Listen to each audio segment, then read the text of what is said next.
our campuses are located on the unceded traditional territories of the Coast Salish nations of Musqueam, Squamish, and Tsleil-Waututh.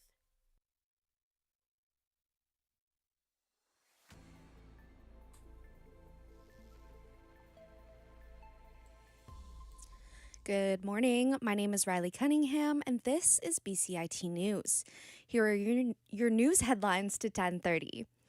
The rain that was promised in yesterday's forecast has made its way to us. The Metro Vancouver area remains under a yellow warning for rainfall. The Government of Canada is forecasting up to 60 millimeters of rain with snowfall at higher elevations. Drivers are warned to keep an eye out for water pooling in low-lying areas. Practicing caution near waterways is also encouraged due to the risk of washouts. For more tips on how to stay safe during extreme weather, folks are encouraged to visit the Public Health Canada website. A Vancouver entrepreneur is running to be the next leader of the Conservative Party of BC.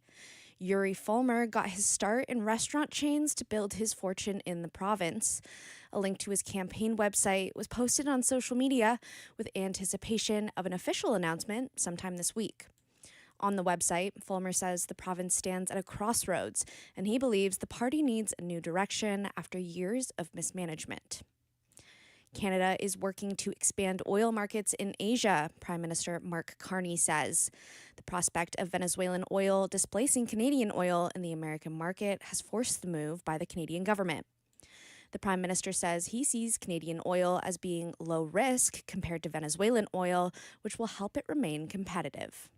We've got competitive product, and we'd be diversifying our markets, and that's one of the reasons why we signed the comprehensive MOU with Alberta. So we'll be working towards that.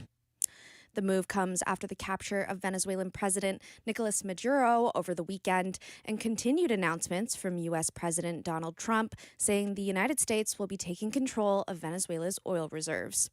Alberta Premier Daniel Smith says that the oil turmoil underlines the urgency of building pipelines to export Canadian oil to new markets.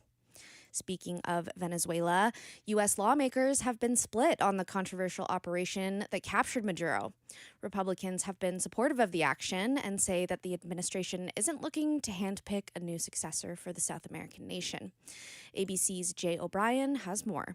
Brian Mast, the Republican chair of the Foreign Affairs Committee, who was in that briefing, saying that it's his understanding that the U.S. does not want to create this kind of a power vacuum in Venezuela by getting rid of Rodriguez and getting rid of some of the senior officials from the Maduro regime and replacing them with handpicked U.S. replacements. Ultimately, the goal, the administration says, is to have some kind of an election in Venezuela and a transition process, but it's really unclear how long that's going to take. Delcy Rodriguez is currently acting as the interim president, a decision backed by the Venezuelan military, but many are on edge about the future of the political landscape. Back to BC. A copper and gold mine near Fort St. James will be in operation through 2035. The Mount Milligan mine was approved for an extension by the British Columbia Environmental Assessment Office. Thompson Creek Metal Company Limited, a subsidiary of Toronto-based Cantera Gold, filed an application to the office for an amendment to the mine's environmental assessment certificate. The approval allows the company to expand the mine's area by 80 hectares, increase the height of the tailings shortage dam by more than 100 meters, and boost its ore production by 6,500 tons per day. The mine employs about 600 people, and the expansion could bring more jobs and upwards of $450 million to the region if it gets the further approval it needs. Scott Anderson, a BC member of Parliament, says he's been approached by Mark Carney's Liberal government to cross the floor.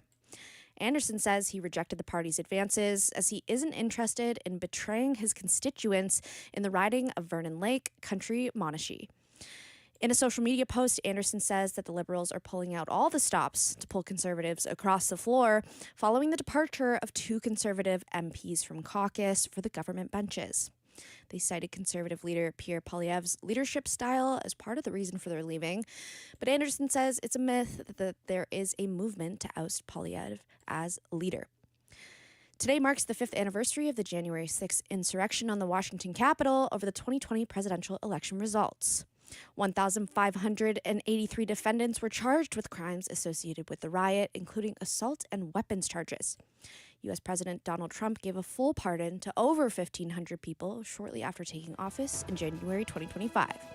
Those were your news headlines at 10:30. I'm Riley Cunningham. We'll see you at 12:30. More on BCIT's 1680 The Crow.